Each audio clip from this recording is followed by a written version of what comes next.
Albert hall संग्रहालय। कहा जाता है कि महाराज राम सिंह चाहते थे कि इसको एक टाउन हॉल बनाया जाए, परंतु माधो सिंह द्वितीय ने यह निर्णय लिया कि इसे जयपुर के लिए एक कला का संग्रहालय बनाया जाएगा और इसको राम निवास उद्यान का अंग भी माना जाता है। यह सरकारी केंद्रीय संग्रहालय के नाम से भी जाना जाता है।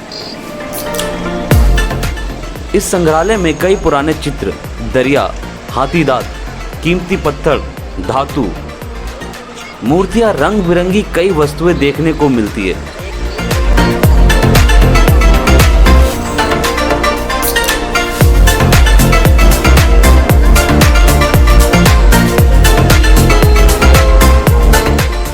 तो नमस्कार दोस्तों, मेरा नाम लकी है और आप सब देख रहे हैं लकी एंटरटेनमेंट और बात पते की।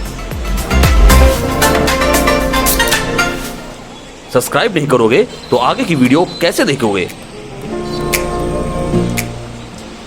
जी हाँ दोस्तों, भाई साहब आजकल थोड़े भड़के हुए लग रहे हैं, और भड़के हुए क्यों ना लगे, क्योंकि सब्सक्राइबर नहीं आ रहे ना।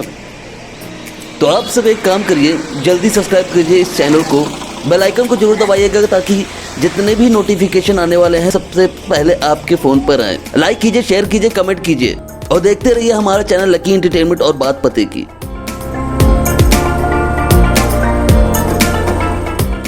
तो जी हाँ दोस्तों, ये वीडियो थोड़ा सा लंबा हो सकता है क्योंकि मैं आपको घुमाने वाला हूँ अल्बर्ट हॉल का कोना कोना और देने वाला हूँ बहुत ढेर सारी जानकारियाँ। तो इस वीडियो को अंत तक जरूर देखिएगा।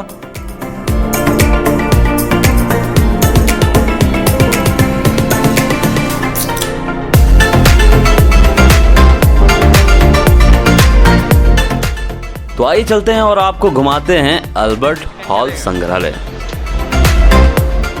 इस संग्रहालय का नाम किंग्स एडवर्ड 7 ने दिया था, जो कि 6 फरवरी 1876 को यहाँ पर आए थे। इस इमारत का नाम Prince of Wales Albert Hall के नाम पर रखा गया और यहाँ पर दुनिया के विभिन्न क्षेत्रों से लाए गए कलाकृतियों का एक व्यापक संग्रह है जो आपको हैरान कर देगा, जैसे कि प्राचीन सिक्के, संगमरमर की कला, मिट्टी के बर्तनों, कालीनों और विशेष रूप से मिस्र की मम्मी रखी हुई है, जो पर्यटकों को घूमने के लिए जयपुर की सबसे आकर्षक जगहों में से एक है। तो आइए ले चलते हैं आपको अल्बर्ट हॉल के अंदर और जानते हैं इसके बारे में। अल्बर्ट हॉल संग्रहालय में विभिन्न मनोरंजन गैलरियां हैं जो 19वीं शताब्दी से प्राचीन काल की वस्तुओं और खजानों का प्रदर्शन करती है। यहाँ पे जितनी भी आप कलाकृतियाँ देखेंगे, ये भारत के कई क्षेत्रों से इकट्ठा करके यहाँ पे लाया गया है। तो सबसे पहले आपको ले चलते हैं कालीन गैलरी में। संग्रहालय की कालीन गैलरी विश्व में फारसी उद्यान कालीनों का सबसे अच्छा उदाहरण है, जिसको सन 1632 ईस्वी में मिर्जा राजा जयसिंह के समय के दौरान कारपेट में फारसी उद्यान के नज़ारों को दिखाया गया है।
ये जितने भी आप कलाकृतियाँ देख रहे हैं ये दुनिया के विभिन्न क्षेत्रों से लाए गए हैं।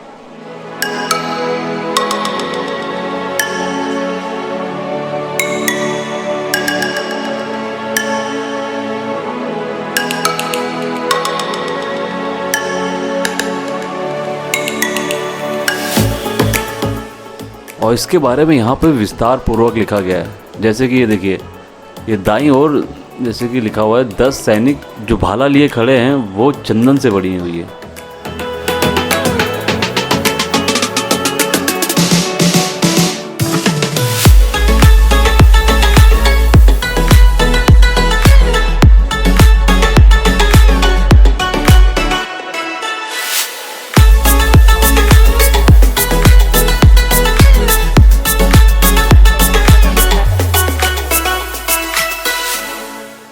यहाँ पर बनी हुई मूर्तियाँ इतनी मनमोहक हैं कि वो आपको अपनी तरफ आकर्षित जरूर करेंगी।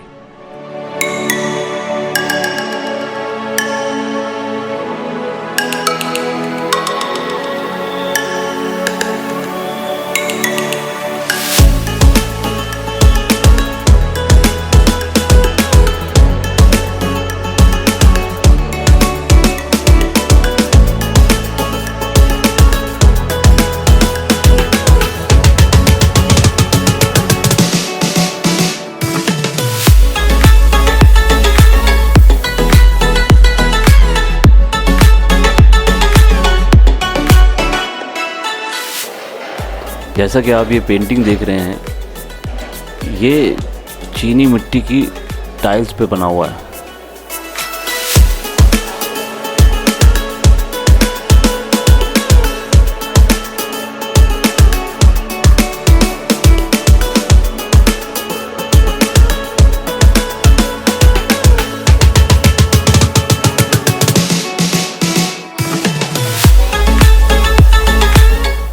तो आइए अब चलते हैं क्ले आर्ट गैलरी में।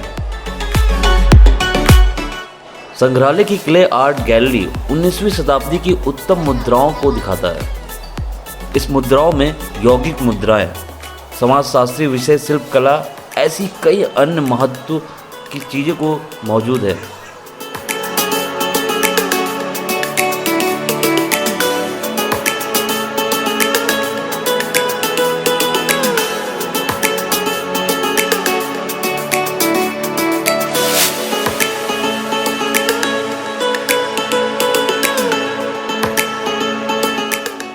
जैसा कि आप देख सकते हैं कि इतना सुंदर नज़ारा आपने इससे पहले तो कभी नहीं देखा होगा। तो मेरे साथ बरकरार रहिए और इस वीडियो को अंत तक देखिएगा, क्योंकि मैं आपको अल्बर्ट हॉल का कोना कोना घुमाने वाला हूं और देने वाला हूं बहुत ढेर सारी जानकारियां। So do like, share, comment and don't forget to subscribe my channel.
Albert Hall में इस संग्रहालय में इसके अलावा पर्यटकों को देखने के लिए वस्त्र, संगमरमर कला, मिट्टी के बर्तन, प्रतिमाएं, धातु कला, हथियार और कवच जैसे कई अन्य चीज़ें देख सकते हैं।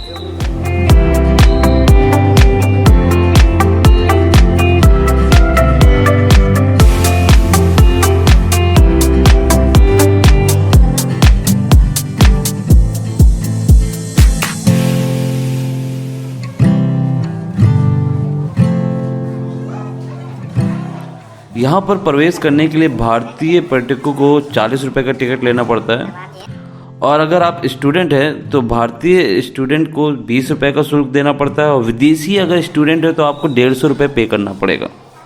और यहाँ पर 7 साल से कम उम्र के बच्चों की एंट्री फीस फ्री होती है।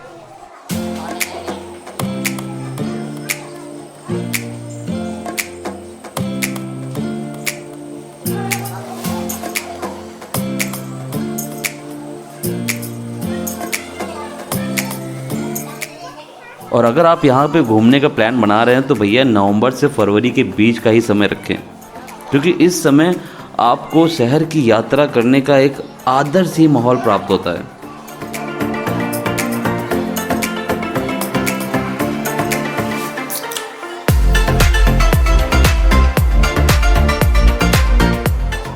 क्योंकि जयपुर में मार्च के बाद भीषण गर्मी पड़ती है। मार्च के बाद यहाँ का तापमान लगभग 45 डिग्री तक पहुंच जाता है।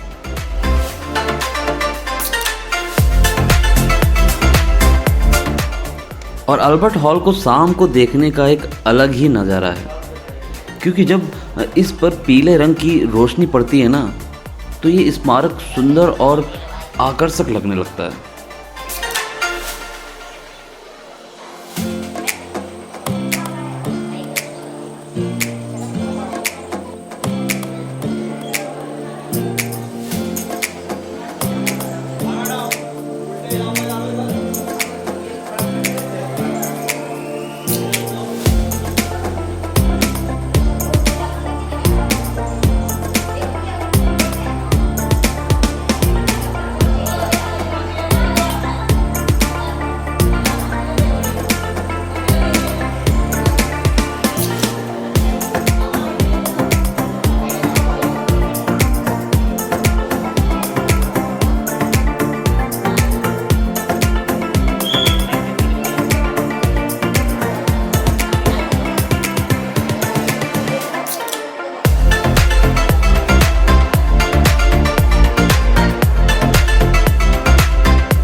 ये है 10वीं शताब्दी के काले पत्थर में बनी विष्णु की स्थानक मूर्ति। भारतीय परंपरा में विष्णु भगवान सृष्टि के रक्षक हैं। उनके एक हाथ में गदा और दूसरे हाथ में चक्र है। शंख और पद्मधारी हाथ टूट गए हैं, जिसके एक ओर सृष्टि के रचयिता ब्रह्मा और दूसरी ओर सहाकार भगवान शिव जी मौजूद है।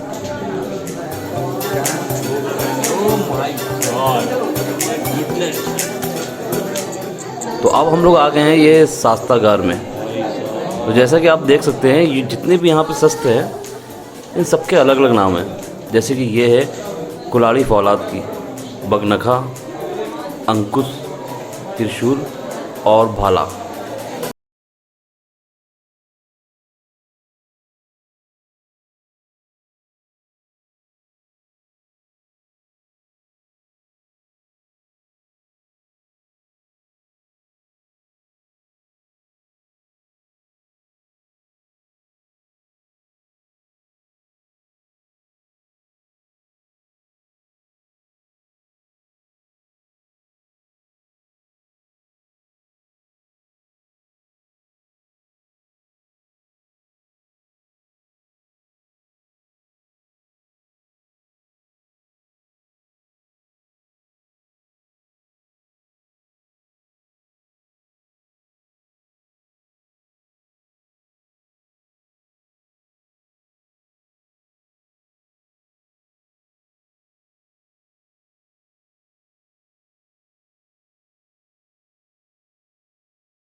ये हेलमेट है जिसके साथ है 4 आईना,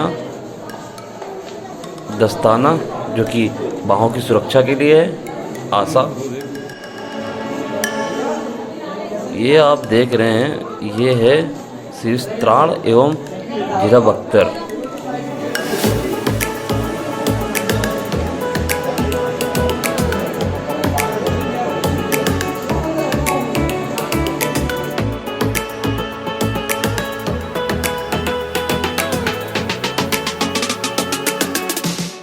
और ये है जिरह बख्तर टोपी कड़ी वाली। ये है जिरह बख्तर टोपी राजा मानसिंह कालीन। ये जिरह बख्तर टोपी। मुझे यहाँ पर सबसे अच्छी बात ये लगती है कि सबके बारे में आपको लिखा गया है। और इसे नागिन कहते हैं, गंगा जमनी तलवार, जाबिया खंजर, जाबिया खंजर, ईरानी खंडा, ये भी ईरानी खंडा है, ये ईरानी पेश कब्ज है, और ये ईरानी छुरी है।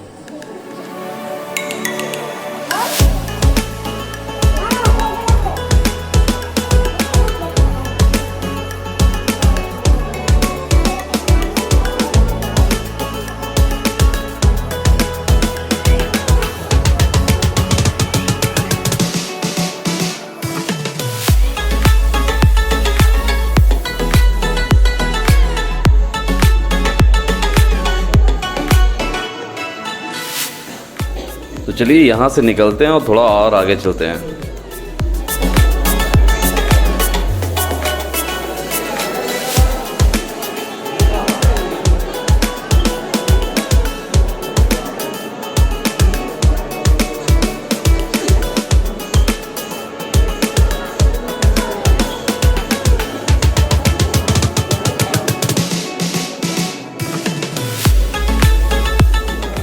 ये जो आप बड़ी सी ढाल देख रहे हैं, यह रामायण के दृश्यों को दर्शाती है।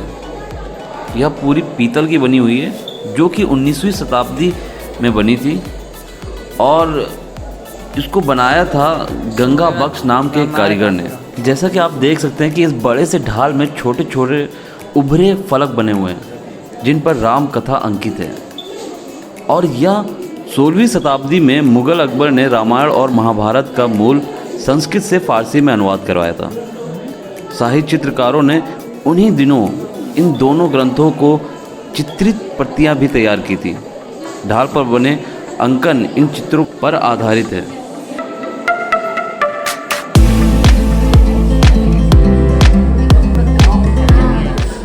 ये जो आप देख रहे हैं, इसे कहते हैं द महाभारत सील। ये सील भी पीतल की बनी हुई है, जो कि 19वीं शताब्दी में गंगा बख्श नामक कारीगर द्वारा बनाई गई थी। इस ढाल में महाभारत के दृश्यों को दिखाया गया है। इस बड़े से ढाल में जो आप छोटे छोटे उभरे फलक देख रहे हैं ना, जिन पर रूपफली पालिश, इन पर रज्मनामा के दृश्य अंकित हैं।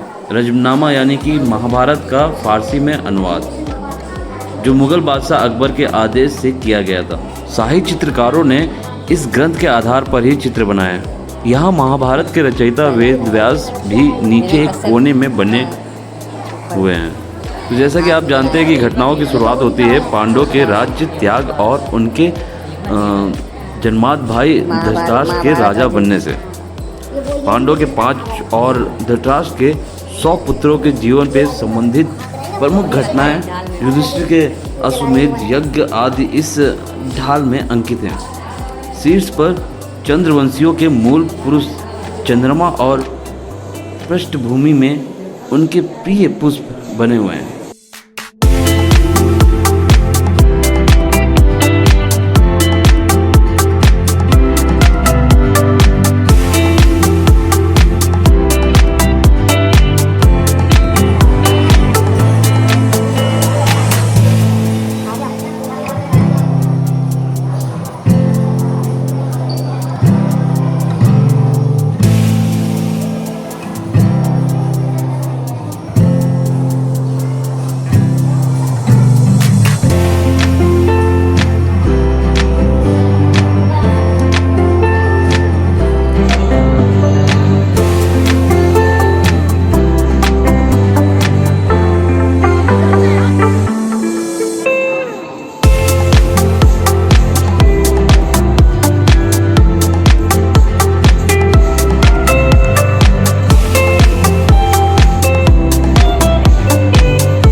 ये जो आप देख रहे हैं यह 19वीं शताब्दी में पंजाब में बना चांदी का हुक्का है। ये हुक्का जो कि 5 भागों में बना हुआ है। जैसा कि आप देख सकते हैं कि चांदी द्वारा बनाया गया ये हुक्का।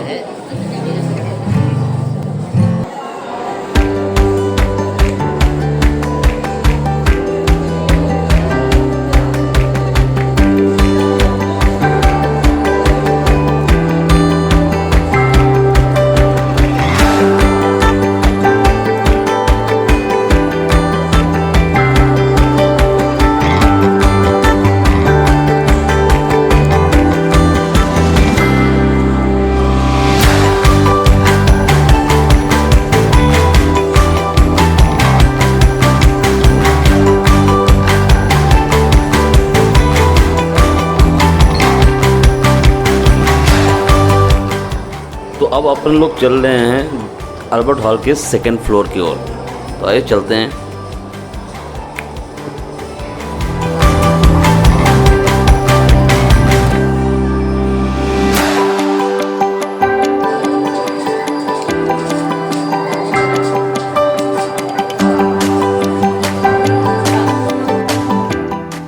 तो अभी हम लोग आ गए हैं अल्बर्ट हॉल के 2nd फ्लोर पे।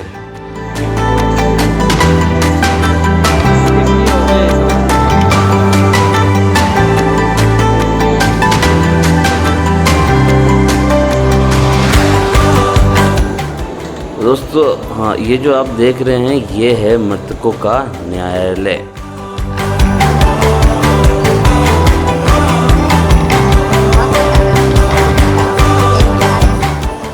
The court in the underworld. तो मैं इस वीडियो के माध्यम से आपको दिखाना चाहता हूँ मृतकों का न्यायालय। जैसा कि आप देख सकते हैं, और बाकी मैंने इनकी इमेजेस की एक PDF फाइल बना रखी है जो कि आपको डिस्क्रिप्शन बॉक्स में मिल जाएगा।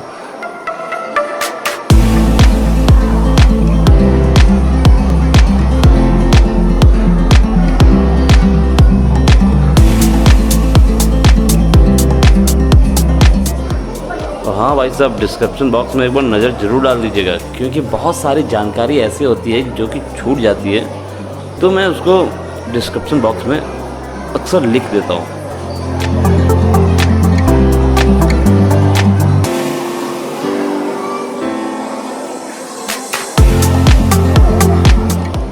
तो डिस्क्रिप्शन बॉक्स में जाने से पहले अगर आप इस चैनल पर नए हैं तो भैया सबसे पहले तो इस चैनल को सब्सक्राइब कीजिए, फिर लाइक कीजिए, शेयर कीजिए और कमेंट करना जरूर मत भूलिएगा कि आपको ये वीडियो कैसा लग रहा है और आप आगे किस टॉपिक पर वीडियो देखना चाहते हैं।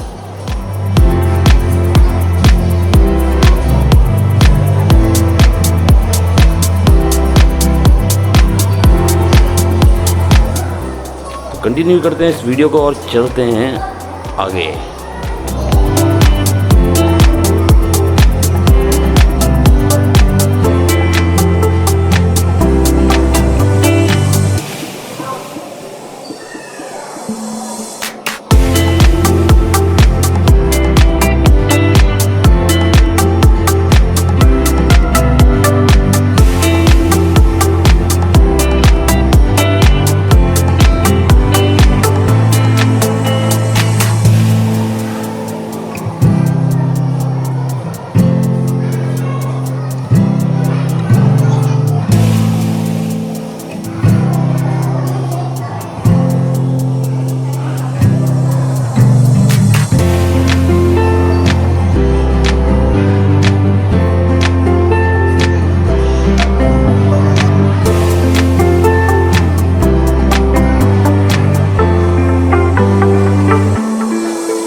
जैसा कि आप देख सकते हैं कि इतना सुंदर नज़ारा आपने इससे पहले तो कभी नहीं देखा होगा। तो मेरे साथ बरकरार रहिए और इस वीडियो को अंत तक देखिएगा, क्योंकि मैं आपको अल्बर्ट हॉल का कोना कोना घुमाने वाला हूँ और देने वाला हूँ बहुत ढेर सारी जानकारियाँ।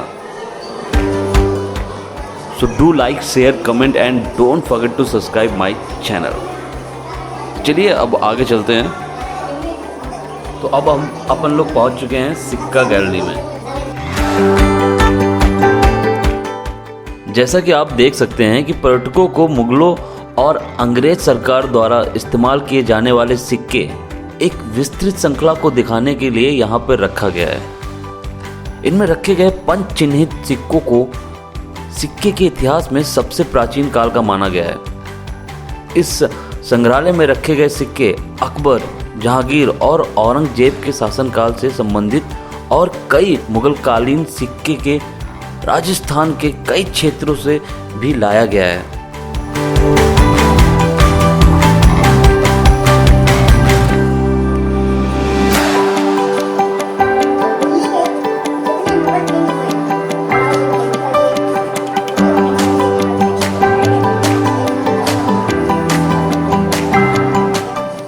ये जो आप देख रहे हैं ये ऊपर की ओर ये ईस्ट इंडिया कंपनी के 2 मोहरे हैं, यानी कि 2 असरफी।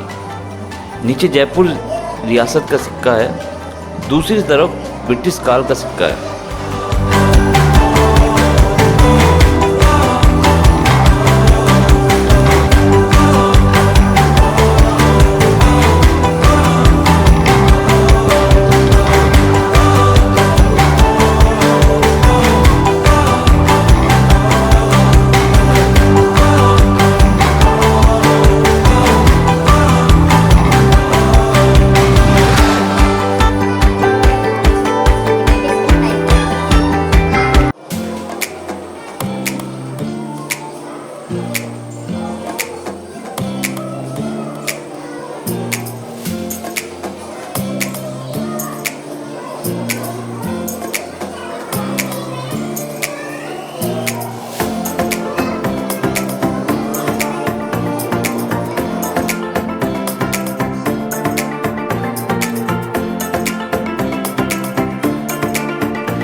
और जैसा कि आप ये देख सकते हैं ये महाराजा सवाई माधो सिंह द्वितीय की समाधि, मतलब गैटोर की एक प्रतिकृति।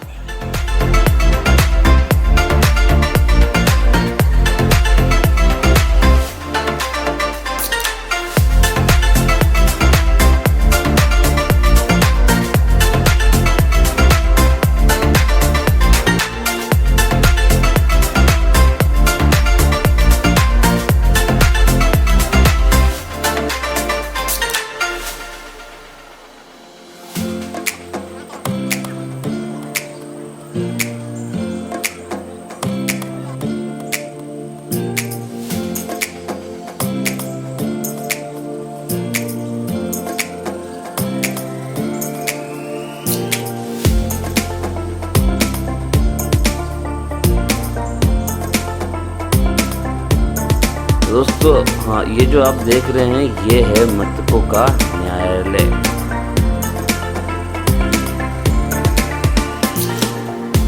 The court in the underworld.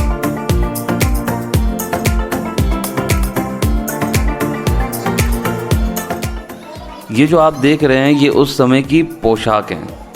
सूती कपड़ों पे यह पोशाक देखने में कितना खूबसूरत और मनमोहक लग रहा है। इस पे बेहद बारीकी और कितनी खूबसूरत सी कारीगरी भी की गई है।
जी हाँ दोस्तों, तो क्या आप जानते हैं कि मिस्र की पिरामिड ही नहीं बल्कि भारत में भी हजारों साल पुरानी मम्मी रखी हुई है। तो अब मैं आपको दिखाने जा रहा हूँ मम्मी।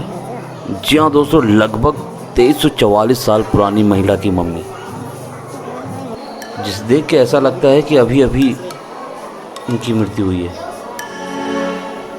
तो जी हाँ, चौंकिए मत, क्योंकि फिल्मों में और किताबों या पत्र पत्राओं में ही नहीं बल्कि जी हाँ, मैं आपको सामने से दिखाने वाला हूँ मम्मी। जी हाँ दोस्तों, जयपुर के मशहूर अल्बर्ट हॉल म्यूज़ियम में ये जो मम्मी आप देख रहे हैं, ये लगभग 130 साल पहले लाई गई थी। हाल ही में इस मम्मी की स्थिति को जांचने के लिए मिस्र से एक्सपर्ट बुलाए गए थे। अल्बर्ट हॉल म्यूज़ियम की मिली जानकारी के हिसाब से यह मम्मी जो है ये मिस्र के पुराने नगर पैनोपोलिस की खुदाई में मिली थी। यह मम्मी जिस महिला की है उसका नाम तूतू बताया जाता है कि उस समय खेम नाम के एक देवता की पूजा की जाती थी। यह महिला उसी देवता की पुरोहित के परिवार के सदस्य थी।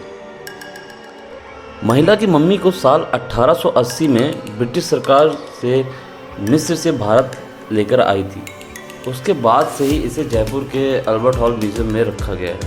और आपको बता दें कि इस मम्मी को देखने के लिए हर साल सैकड़ों की संख्या में लोग यहाँ पर आते हैं। तो अब आगे चलते हैं और आपको दिखाते हैं म्यूज़िकल इंस्ट्रूमेंट गैलरी। संग्रहालय में म्यूज़िकल इंस्ट्रूमेंट गैलरी में पर्यटक भारतीय यंत्र जैसे कि शहनाई, ढाक, पुंगी, रावण हत्या ऐसे कई वाद्य यंत्र देख सकते हैं।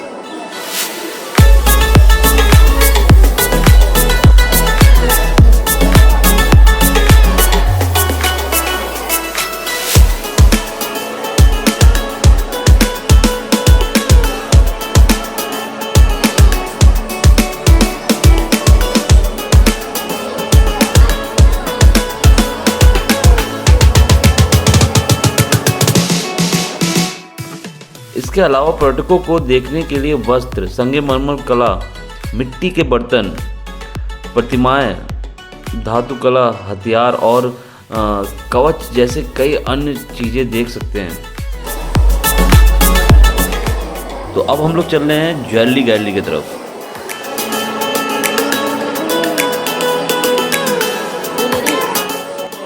संग्रहालय में स्थित ज्वेलरी 19वीं शताब्दी के किसानों द्वारा प्राचीन समय में पहने जाने वाले सभी आभूषण इस गैलरी में देख सकते हैं। ऐसे आभूषण जो कि चांदी और पीतल से बने हैं।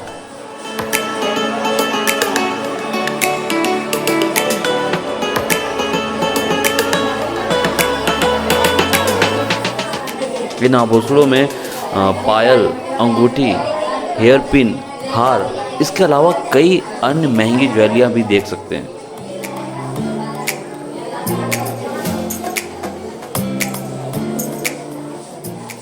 जैसा कि आप देख रहे हैं, इनकी खूबसूरती देखने को ही बनती है।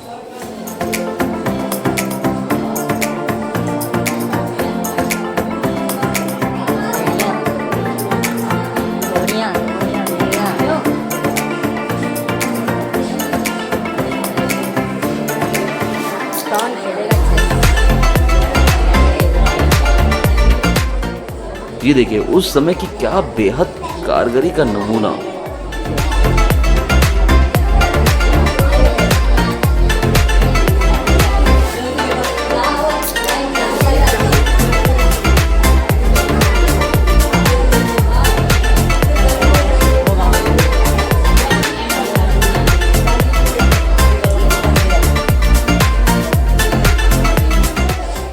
जितने भी आप यहाँ पे आभूषण, ये कालीन गैलरी और अभी आगे भी देखेंगे, तो ये देश के कोने कोने से यहाँ पे एकत्रित करके रखा गया है।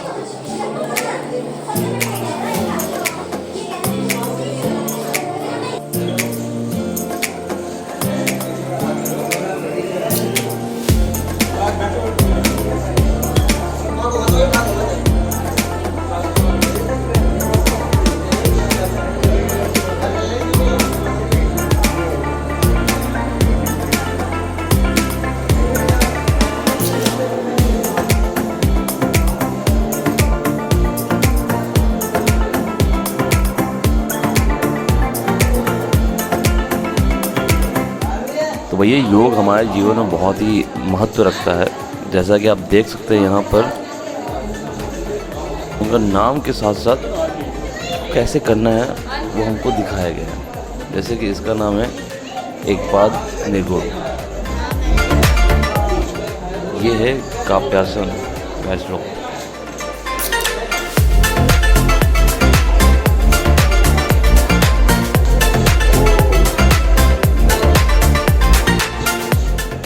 अधर गोमुख झूलासन, सहजासन निर्गुण,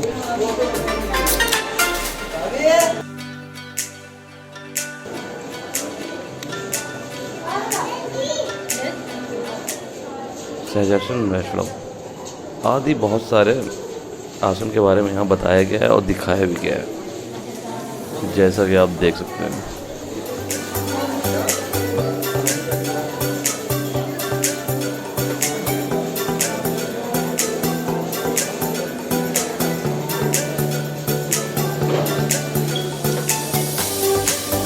तो जैसा कि आप देख सकते हैं यहाँ पे बहुत ढेर सारी पगड़ियाँ हैं।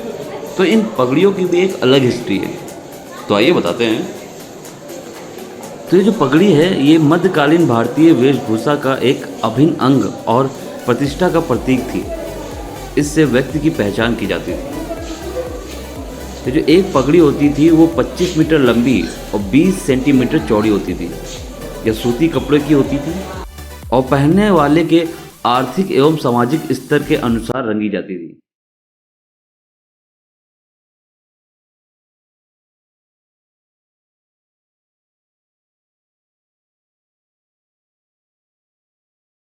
पगड़ियाँ जो है वो एक रंग तथा लहरिया चुनरी सभी भांतों में रंगी जाती थी और लोग उन्हें अवसर के अनुसार ही पहनते थे। मध्यकालीन वेशभूषा का आवश्यक अंग होने के बावजूद किसी की भी पगड़ी देखकर उसके धर्म और जाति विशेष की पहचान की जाती। आप सबको बता दें कि ये पगड़ी बांधना एक कला है, यह हर किसी की बस की बात नहीं थी। इसके लिए उस जमाने में पगड़ी बंद हुआ करते थे जो अलग अलग ढंग से पगड़ी बांधने में निपुण होते थे।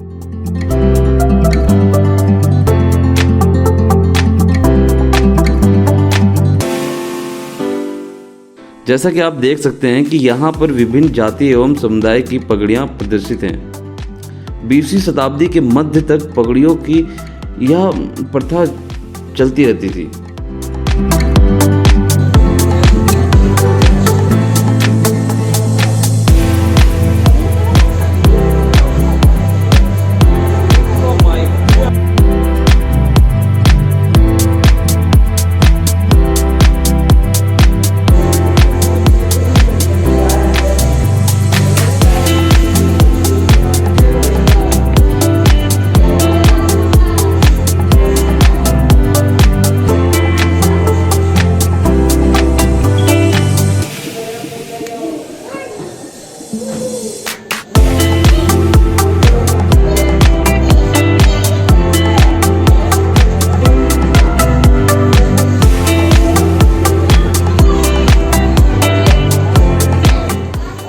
बहुत ज़्यादा थके हैं तो अभी चलते हैं अपन होटल पे, वहीं स्टे करते हैं, खाना खाते हैं, फिर मिलते हैं। Bye bye.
Thank you so much watching this video, और आप सभी अपना प्यार ऐसे ही बनाए रखिए। So do like, share, comment and don't forget to subscribe my channel. Thank you so much. दोस्तों आई होप ये वीडियो आपको बहुत पसंद आई होगी।